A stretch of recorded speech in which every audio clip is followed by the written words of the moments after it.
everybody, and welcome back to Blood Matters, a podcast for nurses. I'm one of your co-hosts, Emma, and I'm joined with Michelle. Hi, Michelle, how are you? Hey Emma, how are you doing? I'm good, thank you. How I'm are not, you? I'm not too bad. I'm not too bad. We haven't done a recording together for a little while, so this is I know nice. I've missed you. I've missed you. I've missed you. So today's topic is one that we've been asked for actually, and we're going to be discussing donors for stem cell transplants, which I will admit I don't have a huge amount of experience with, but you do. I do, yes. I've worked in an allergenic transplant centre probably, well, actually all of my career. So for too many years that I care to uh, mention. That's fair. So once again, the podcast is going to teach me an awful lot, and I love that. That's the whole point, isn't it? It's going to be great. So we're going to be joined by two really experienced nurses as well, aren't we? So we've got Daphna Hutt from Israel, and we've got Annika Kisch from Sweden. Yeah. And so we'll be kind of able to discuss the kind of pediatric and adult donor issues and information. So I think that's going to be really great. Absolutely, and we do need to remember our pediatric colleagues because we have to transplant small people as well as adults. And Um, sometimes small donors are donating to grown-up patients as well. So, which we're often crossing through both of those that areas. isn't that like very cool and kind of admirable in well, I think it is. All right, well, shall we introduce our guests then? Yeah, let's go for it. So now we're joined by our guests. I'd like to welcome both Annika Kisch and Daphna Hutt. We're going to start with you, Annika. Could you tell us a bit about yourself and what you do? Yeah, thank you so much for the invitation for this interesting uh, theme in this podcast. Well, I'm a registered nurse with a specialist training in oncology nursing, and I've been working as a registered nurse in the field of hematology and stem cell transplantation since the beginning of the 90s. And I also have a PhD in nursing, which I finalized in 2015. And I'm working at the Department of Hematology at the University Hospital in Lund in Sweden. And I work as a research, development, and education leader. And I'm also an associate professor at Lund University. And I'm also the current chair of the research committee in the EBMT nurses group. And in the clinic, I'm working with related donors, and I see the donors for evaluation and information, and do the informed consent procedure before donation, and then I do the follow up about 1 month after the donation. Yeah, that's Thanks about it. very much. Thanks, Annika. That's a lot.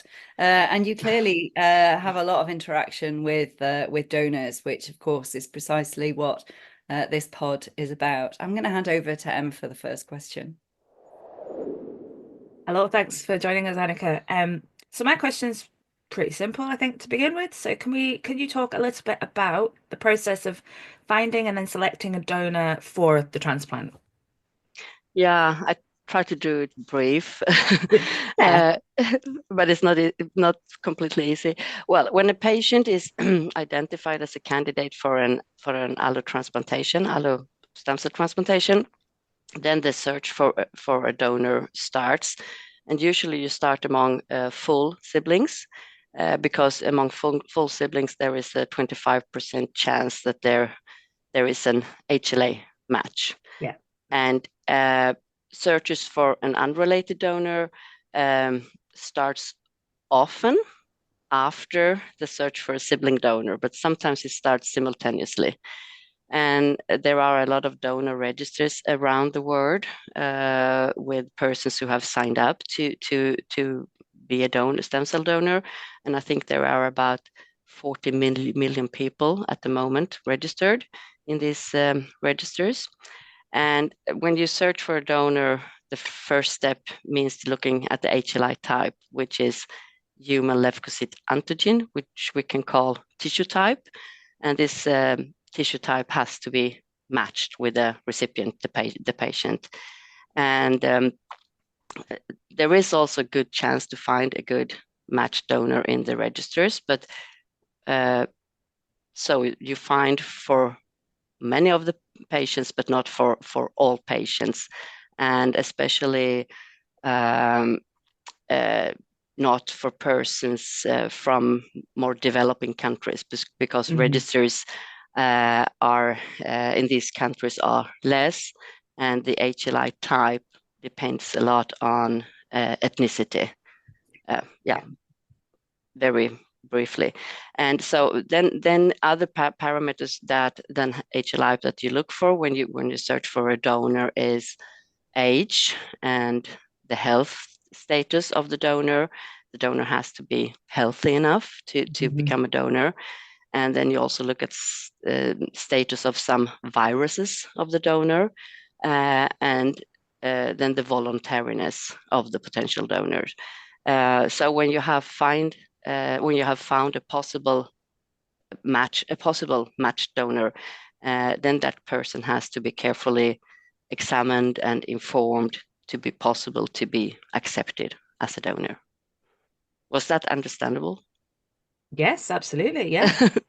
And it's complicated, as you say. It's not just it's a pick that one process out of a book, isn't it? no, Yeah. it's a process that takes time. So you have to start in time. So you have time to search for a donor while the patient goes through the intensive treatments. So the earlier the better, really. Yeah. Yeah. Well, thanks for that. Michelle's got your next question. Thanks very much. Thanks, Annika. So you work a lot with related donors. How did this become an area of interest for you, Annika, in your professional life? Yeah, well, I didn't think of donors first when I started as a nurse in hematology, but then I was working as a transplant coordinator. And in this role, I met patients as well as potential related donors pre-transplant. And this was like in the year from 2004 and forward. And at that time, the patient or the recipient and the potential donor came to our department, and they met different physicians. But I, as a coordinator or nurse, I usually met both of them. And at that time, the physician gave most of the information and did the informed consent process. And I, as a nurse, I gave some information, but I more or less took the blood samples and didn't do much more than that. But when you take the blood samples, you also have a conversation and you get a sense of how the person is doing. And my experience was that it was not always correct done or good for the potential donors, and they were quite often HLI type before having received information about the stem cell donation and all of that. And the recipient also often knew about that the donor, the sibling, usually in that cases, were typed, and also the recipient knew about the match, if there was a match or not. And I had the impression that this was the potential donors, they didn't really got a fair chance to withdraw or say no to donation, and they were like taken for granted, a lot taken for granted. And my impression was that we could do better. We have to improve this. So I started to search for recommendations and guidelines, and also publications about related donor and the care of related donors. But that was very poor at this time. It was very poor, the material I found, and there were no guidelines or recommendations for the related donors at that time. And the first guidelines and recommendations for related donor came in 2010. So when I found this gap, I started to change our practice together with the team. And I also started my PhD studies in 2009 with a focus on the related stem cell donors. So that's my story. You must be really delighted that things have changed so much then on such a large scale, sort of aligned, I guess, with the way you determined to work. I'm going to hand over to Emma now for the next question. Thanks very much. That 2010 thing just blew me away. So Annika, you've set up a nurse-led clinic for donor assessment. Can you explain how this works? What does it involve? And then how did you get trained to do so? What was the training you received for that? Mm-hmm. Yeah, so it was my interest that made this made this change, and what we did was that we moved a lot of the information and the pre-work to the nurse from the physician, because the physicians, they are involved in all the discussions also about all patients. So even if they don't meet that recipient, they when they meet the donor, they are involved. They know about all the patients. Of course, this is different in different centers. What you have, how it's organized and how big it is, and so forth. So the recipient has to deliver contact details to his or her siblings or other relatives we're interested in, and then our coordinator sends a booklet information to these persons about what they are asked to do, like briefly, what is HLI typing, what is stem cell donation, what does it mean to you, and what does it mean to the recipient. And then after that written information is sent, there is a telephone call between the telephone conversation with the coordinator and that person, the potential donor, and that is additional information is given, and it is at this call, and also there is a possibility to withdraw for the person who is asked, and also checking if the person is consider him or herself as healthy. So if there are like contraindications, medical contraindications, or the person is not willing to proceed, we do not proceed at that time.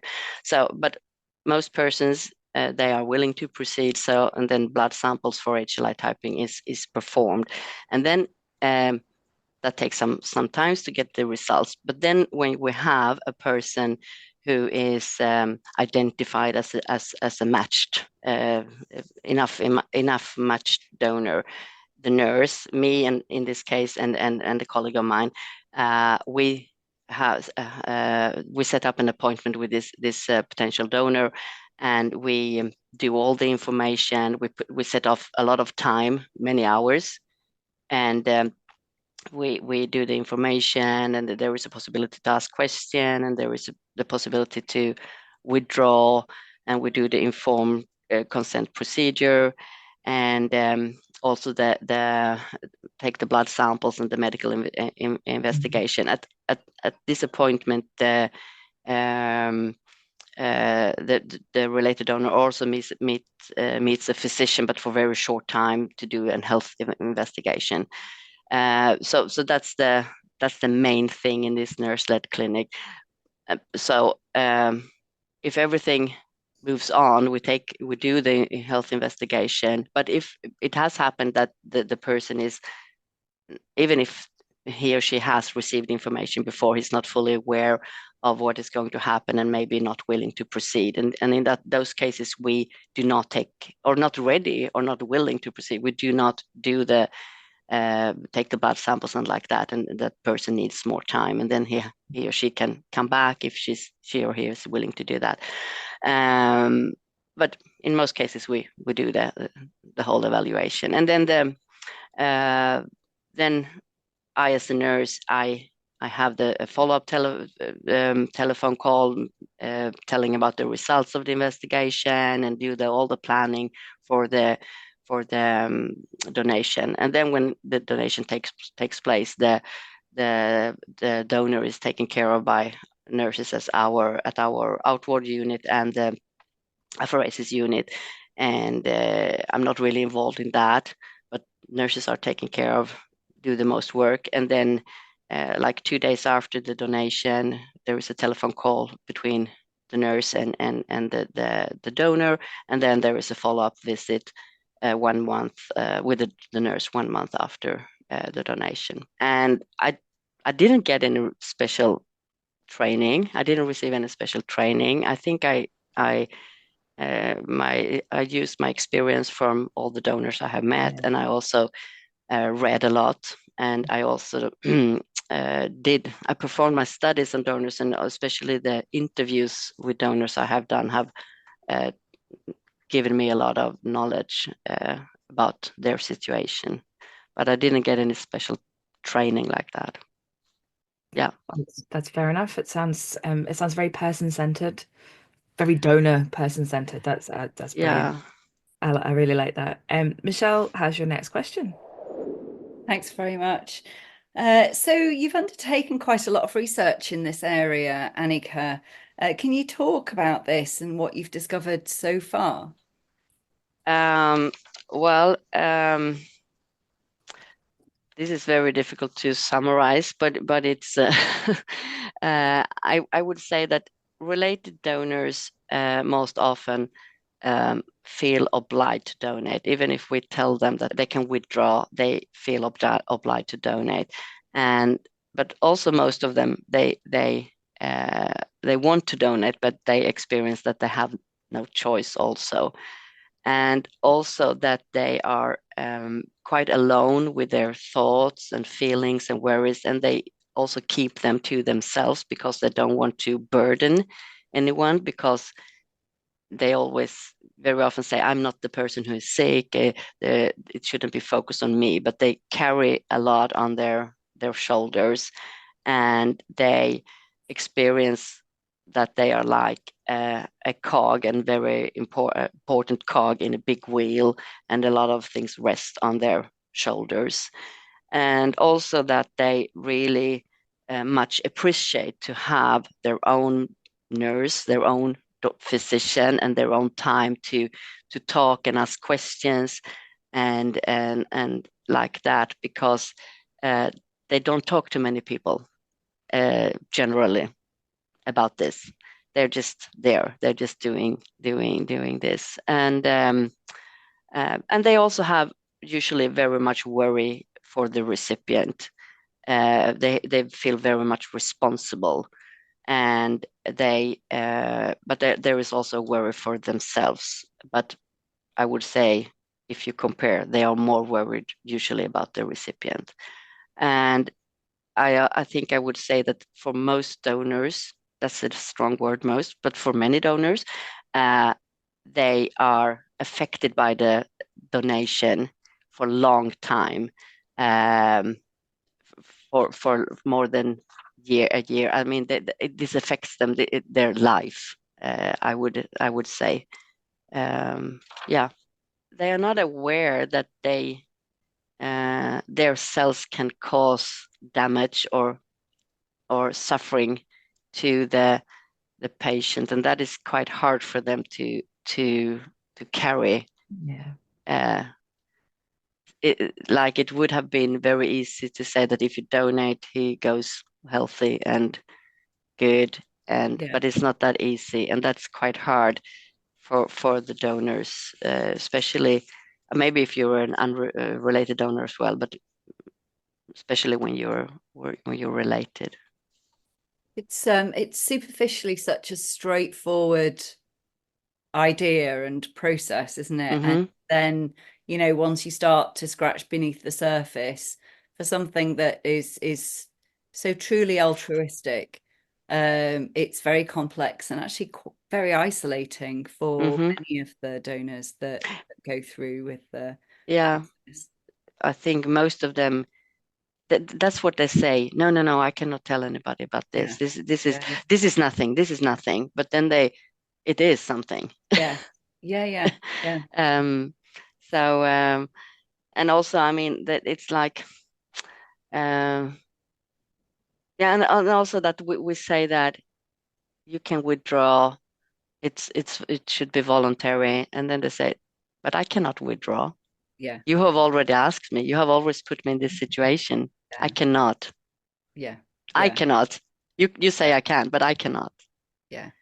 So no, it's a very, very tangled process. And patients are fortunate now that we have the JC guidance in place that stipulates that the teams are separate, and that I think most related donors in big centres where there are, sufficient nurses will have their own clinical nurse specialist, and hopefully a process that goes alongside that. Yeah. I think it's time now to bring our second guest in.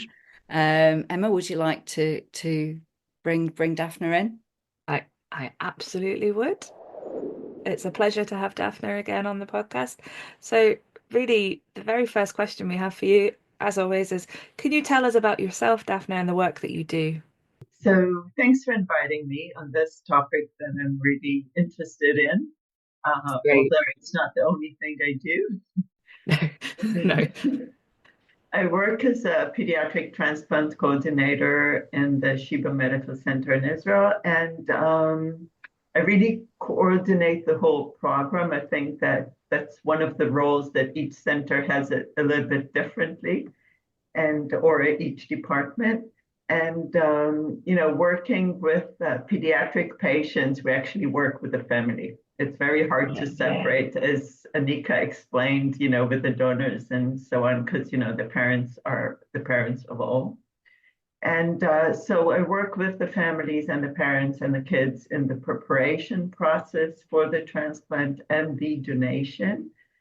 And I also do the unrelated donor search that Annika explained, which is quite similar to everyone, and do some of the post-follow-up care as well. We don't have a post-follow-up clinic yet, but maybe we will have someday.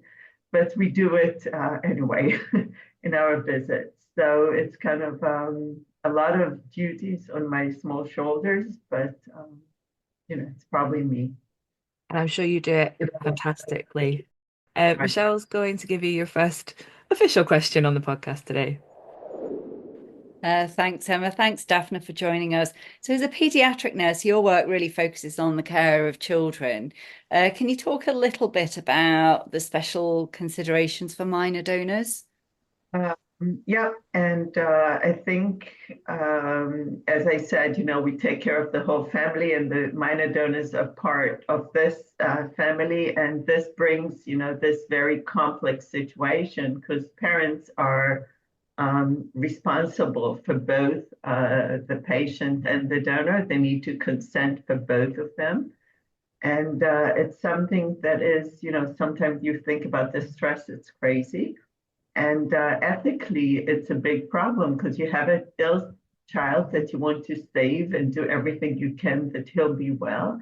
And you're asked to, in a way, use your other child to help this sibling. So it's really a very big ethical dilemma about it. And I think already in 2010, the Bioethic Committee of the American Association of Pediatrics actually set up the rules that we follow until today, and actually had 5 major criteria in which if minor donor could be used as a donor, it's ethically justified, but we need to follow those 5 rules, and I thought to go through it. And the first is actually we need to make sure that we don't have another matched sibling or donor that is a full match and could be a donor. We won't use a sibling donor, a minor donor, if one of his siblings is already a match and can consent for himself. So that's very, very important.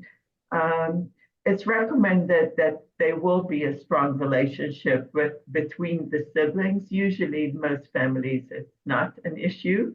It could be an issue with adult donors, but within the family with young kids, it's normally something that works okay. And that we want to make sure that really the recipient is will benefit from this transplant. We won't use a minor donor if we're going to any kind of experimental crazy transplant. And that's something when I bring up in our team, they're like, "You really sure about it?" I say, "Yes." And most kids, it's kind of, it's not a problem, not an issue in most cases, but we need to keep it in the back of our mind. And of course, we want to reduce the risk for this child, both clinically, physically, and emotionally, really to a minimum. And the one thing that we need to have is consent from both parents. And, sometimes we have very complicated families, and we can't go for a minor donor transplant if one of the parents does not agree. We have in the last few years one patient like that many years ago went on a haplotransplant. She needs another transplant, and she has a matched sibling, but the father does not agree that he will donate. So we're trying to wait that he'll get to be 18 and then be able to consent for himself. So it's something that is very, very, it must be, it's not a choice. And of course, we need to have the assent of the donor. And that's always a question, if you have a 5 years old, he needs to say that he agrees. And, how do you, so it's complicated, but we try to follow those rules. I think it really helps us to do the best to protect those donors. And really we do a lot of effort to try, to help those kids to go through this process in the best way possible. And as Annika said, we have done a research in our center, I think more than 10 years ago, when I started to kind of be interested in this topic. I came to the head of our department. He said, "No one writes about it. Why do you think that it's important?" Okay, and I tease him all the time because it's one of the articles that is still, because we still lack a lot of research on pediatric donors, although there's more and more. And this article is usually mentioned in each other work that is published until today. So, and we saw it with the pediatric patients as well, donors as well, that they feel they have no choice. They feel pressure to donate. And, most of them have positive feelings that, yes, I'm doing something to help my sibling. It helps, makes them feel good. It's, keeps the family as a whole if everyone is doing well. But they also express a lot of negative feelings and like feeling lonely. After the donation, the parents are focused on the ill child. They kind of, the other kids are at home and, they need to, be managed the best they can. So they feel lonely, they feel isolated. And it's something that we need to keep in mind when we prepare those parents and families and donors. What was interested also in our study, I think, is that we looked at the parents' view on the donation. And we found that most parents could hold only the positive things. They were not aware of the negative feelings. They, had concerns about, any kind of physical effect on the donor for the future, but they couldn't really understand that the child, has doubts, he's afraid, the donor child is afraid, or kind of, this was something the parents couldn't deal with. And, it really helped me a lot to better understand the situation and mention it to each family. And it kind of, opens your eyes a little bit. And when you're, as a parent, if you're aware, you could deal with the situation better. So, it's very complex. As complex it is with the adults, I think with the young kids, it's even more complicated. Yeah, that's really fascinating, isn't it? That the parents can't or choose not to be able to take on board the potentially negative aspects for the donor child. It's, maybe there's just a lack of capacity to be able to to really appreciate that. Yeah, I think that they're fighting on the life of the other side, of the other kid, and that's the focus. And it's really, you can understand it very easily, but once you talk about it with the parents, it kind of, puts the situation a little bit differently and allows some space for the donor child as well. So I think it's really important. Very interesting. Thank you very much, Daphna. I'm going to hand to Emma. Yeah, that sounds so complicated.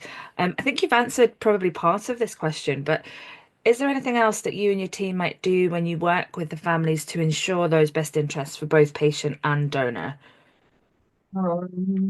Yeah, so, as we work with the family, with both parents, with both sides of, the family, we really involve them in all the steps, first with the decision, sometimes we have families that they have two matched siblings, and they could be similar in age, and there will be no big difference for us as for the transplant team of who to choose. Yeah. Always tell the parents, your kids the best. So, who will cope better with the pain, with the needles, with the hospital issues. Sometimes those are things that, patients will say, oh, he'll do better. So we'll go with them because they know the kids the best. And they need to have the power of, the decisions as well. The same, we involve them, on the donation of, is it going to be bone marrow, peripheral blood, is something that we discuss it with them. So everything is discussed with the parents before it's brought, to the donors. Yeah.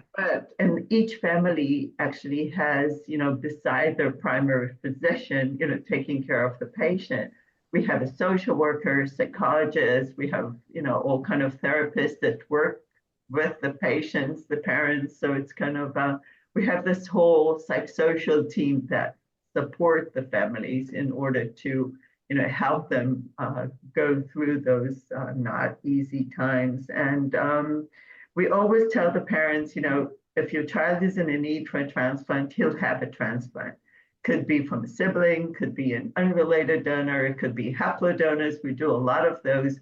So it's, just let's get the stress down. The patient will have a transplant. We'll have to choose the best donor for him. So that's something,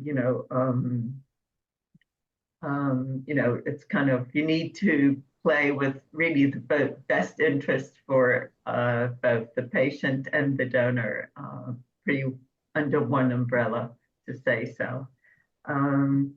And as I said, with the donors, the parents are involved as well, in how, what kind of stem cells we want to collect. And as I said, the parents know the best their kids and how they cope and what helps them and what doesn't. And so it's something that, we consider. And we also always have to consider the donor age. What is his developmental status? It's not the same to prepare a 5 years old or old kid or a 15 years old, although both of them are minors. So it's something, we need to look who is in front of us, who are we preparing to, and adjust ourselves, with the timings and everything according to what they can hold or handle and cope with. We do have, for the donors, we developed like a coloring book that for the younger donors, they have a story of, we have one for peripheral blood, one for bone marrow. There's a story the parents can read with them, or they can read themselves. They can color it, and and we have dolls to kind of show them, very friendly dolls, to show them, what's going on, because not everyone really understand even what is a bone marrow. So it's kind of, we have all those other so-called devices to help us and the donors and families to prepare to those procedures. Well, that sounds brilliant. I want a coloring book. Okay, I I can want send one. you one.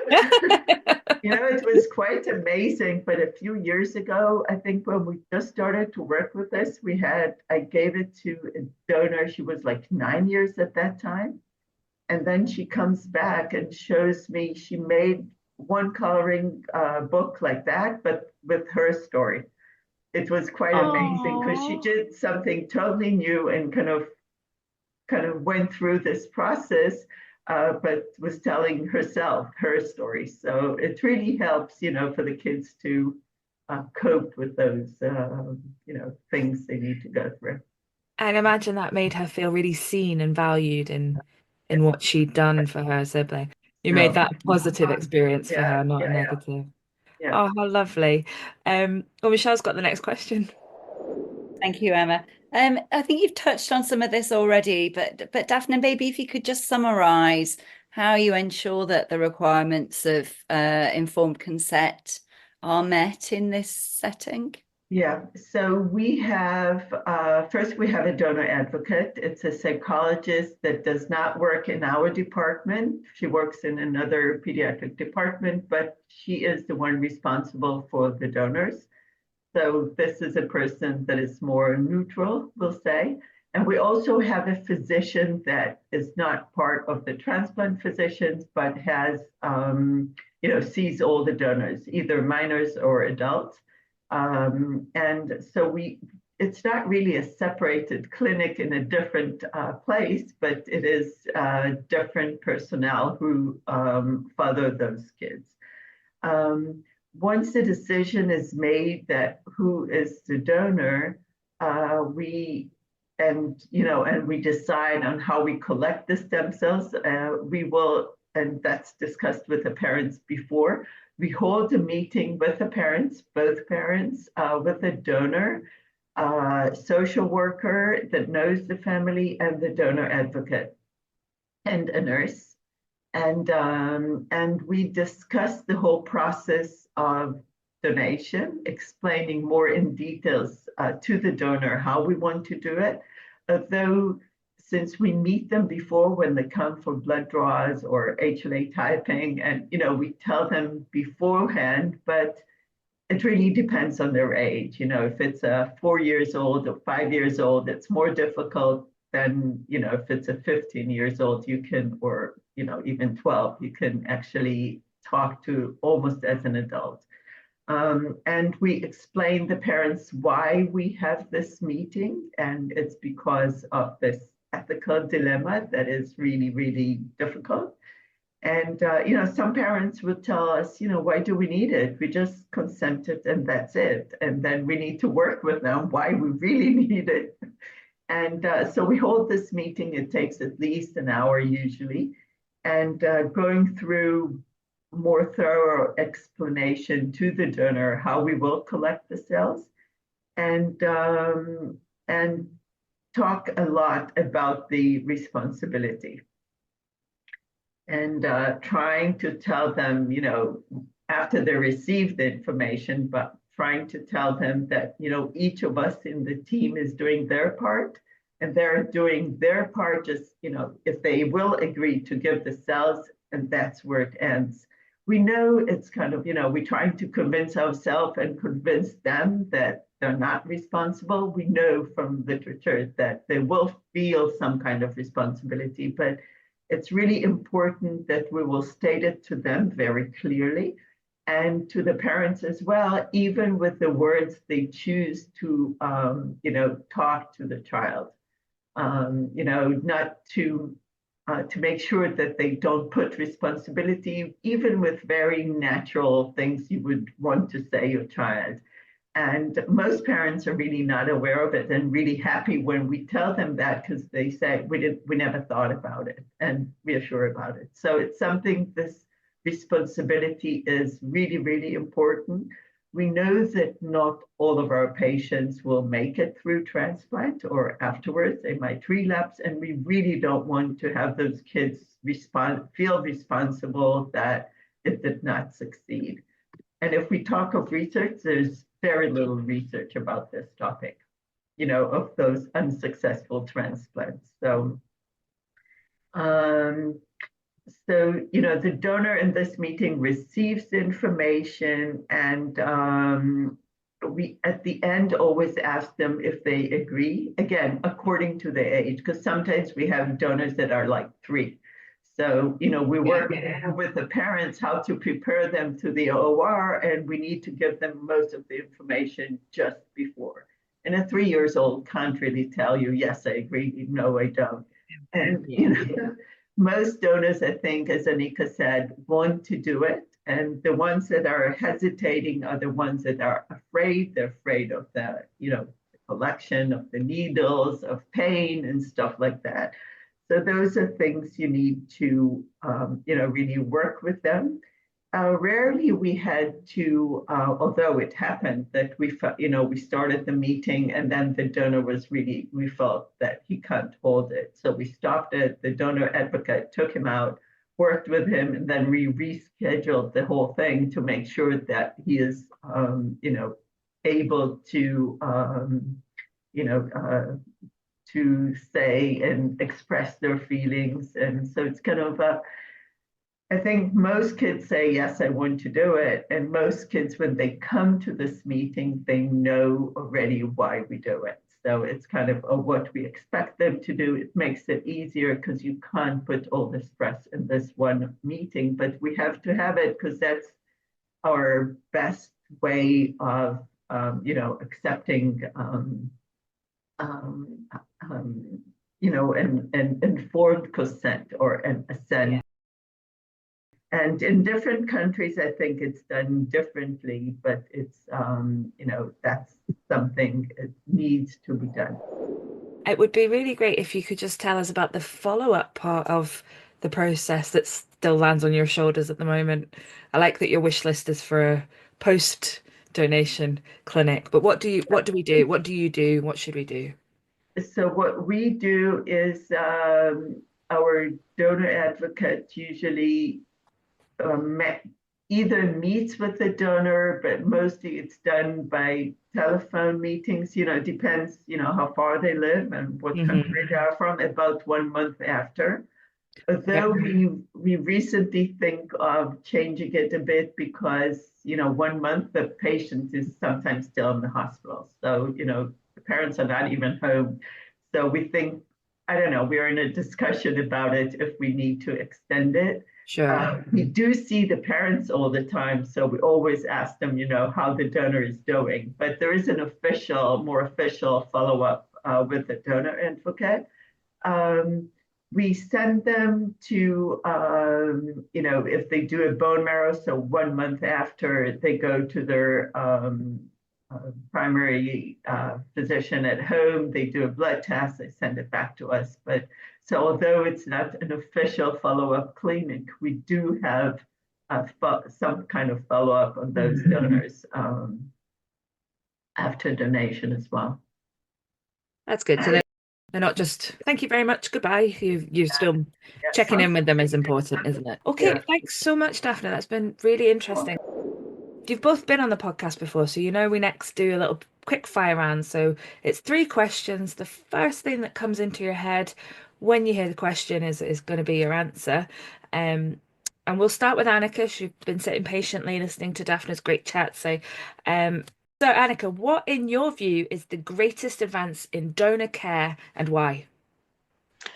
I think it's that the situation of related donors has been recognized, and that since 2010 we have guidelines and recommendations, and we have FACT JC standards, mainly about suitability criteria and the informed consent procedure. That's my opinion. I've already written down about that guideline. So yeah, clearly I agree. Daphna, what about yourself? What do you think? I think that I agree with what Annika said, but on the other hand, I think that the fact that we are more aware of the donor situation is something that did not exist in the past. And the fact that we are more aware, we are improving our care and support to those donors. Excellent. Okay, second question from Michelle. Thank you. So what's one assumption about related donor stem cell collections that you would challenge, Annika? I I think I would say that still a lot of healthcare staff, mainly physicians, I would say, still think it's a piece of cake doing a donation, being a donor, and compared by just like it's a blood donation. But for a lot of donors, it's not like that. So that's something that needs to be worked on. And also some related donors experience quite a lot of, severe side effects. So we have to be aware of that. That is not a piece of cake, not emotionally, not physically. Thanks, Annika. I mean, I think that goes along. You could almost extrapolate that to assumptions about stem cell collection across the board. You know, it's not nothing. You know, and even for patients who are doing autologous collections, you know, it's still a big deal and part of their treatment. And I think sometimes we lose that significance in the bigger picture of the transplant. Thanks for that, Annika. Daphna, yourself? Yeah, I think I totally agree with that. I think it's true for unrelated donors, although it's not our discussion now. And I think that the assumption that, of course, a child will always want to do it is an assumption that we need to keep in mind that maybe not really. And, you know, maybe they're afraid of other things and we need to support it. Thanks, Daphna. Back to you, Emma. Okay, final quickfire round question. So, if you had the ability to make one change in the future of related donor care, what would it be, Annika? I think for adults, because it's different, completely. Yeah, sure. I think for adults, I think they should be related potential donors should be evaluated and approved by health professionals who are, who do not know anything about the patient. And we do separate it, but with the nurses and the physicians still often know about the patient. Yeah. So one suggestion would be that they would be treated as registered donors and also have like a number, like an unidentified. Being more treated like a registered donor. But it's not that easy. But that's a thought I have, and also I think there is another thing is that I think that when an adult related donors going for peripheral stem cell collection do not have enough good peripheral veins and a central vein is needed, I think it should be a contraindication more strict, because it's from the central catheters we see complications also. So I think that should be, it's written that it's a recommendation, but it's not strict. Sounds like you're going to change the transplant world, Annika, in the future. But Daphna, what do you think for that question? I totally agree with you, Annika. And just to say, you know, when I was thinking about it, I said yes to have a separate clinic, which is complicated, especially if, you know, it's the same parents, but it's something that is needed. And for you, what you, Michelle, mentioned about, you know, have more and more centers to really have this formal mechanism to assess and bring the kit, you know, those donors into transplant. And I will mention one study that I was really surprised. It was published by Lori Weiner in 2019. And she was looking at pediatric donors and what the centers are doing, both in the US and EBMT centers. And more than, you know, almost 50% of the centers did not have any mechanism for evaluation, you know, not talking about separate clinics, but really, you know, they did not have this system to assess those donors. And what was even more surprising is that some of those centers were in fact EBMT JC accredited, and still these things were not in place. So I was really, really surprised. I hope things improved since 2019. and I hope will continue to improve. And, that's in most centers, when they were asked why, they said, we don't have the resources. So, I hope things improved since then, but there's not, if this was really a big study that I was really surprised with those results. So we have where to aim to in the future with the pediatric donor pairs. So that brings us to the end of the podcast and the end of our conversation with our guests, which you both have been wonderful again. So thank you so much for joining us. I'll see if Michelle's got anything else to say, but I'm just sitting here thinking this has been a great podcast. Yeah, no, I don't have anything else to add. I just want to say a huge thank you to you both for joining us this morning, and also a big thank you to you, Emma, for co-hosting again. Oh, the dream team's back together. Thanks a lot. Thanks a lot. Thank you. Thanks for inviting us. Oh, what another brilliant podcast. I feel like we always knock these out of the park, Michelle. So I always write notes down when we do this podcast. So I'm just going to sort of summarize some of the notes that I've got, and hopefully some other people have picked up some things as well. So we all know that theoretically donation is very simple. You give some cells, but actually it's very complicated, isn't it? And it's really ethically challenging when we listen to the problems in particular in pediatric worlds, and the fact that you need consent from both parents if it's a minor donor. Psychosocial support is obviously extremely vital. And I was quite surprised to learn from Annika about the fact that the related donor guidelines only came out in 2010, considering transplantation of donor cells has been going on theoretically since the 50s, with the first sort of incidental, accidental nuclear accidents. But I think one thing Annika said that I would like to say as my summary is that it's not a piece of cake. That it just summarizes it so well, doesn't it? Transplant donation is not a piece of cake. So if anyone else has anything else, please do feel free to add it in the comments at the bottom of the pod on whatever platform you're listening to. And again, if you've got any suggestions for a future podcast, I would also suggest looking into donation if you're not registered as a donor. If you are interested, look into it in your country and see what you can do and whether or not you can donate, because although there's maybe 40 million, you can always do with more. I think it's always best to have more. So I'm going to say thank you very much to Michelle for helping me on this podcast, for me to learn some more things as I always do.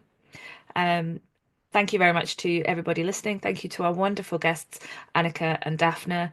And thank you to the background team at EBMT, who always make us sound very shiny and professional when we do this podcast. And do please join us for any future podcasts. But remember, we have a back catalogue of previous podcasts. If there's anything that you've missed, go and listen to it on the platforms. All right, guys, you take care, and you take care too, Michelle. Thanks, Emma. Take care.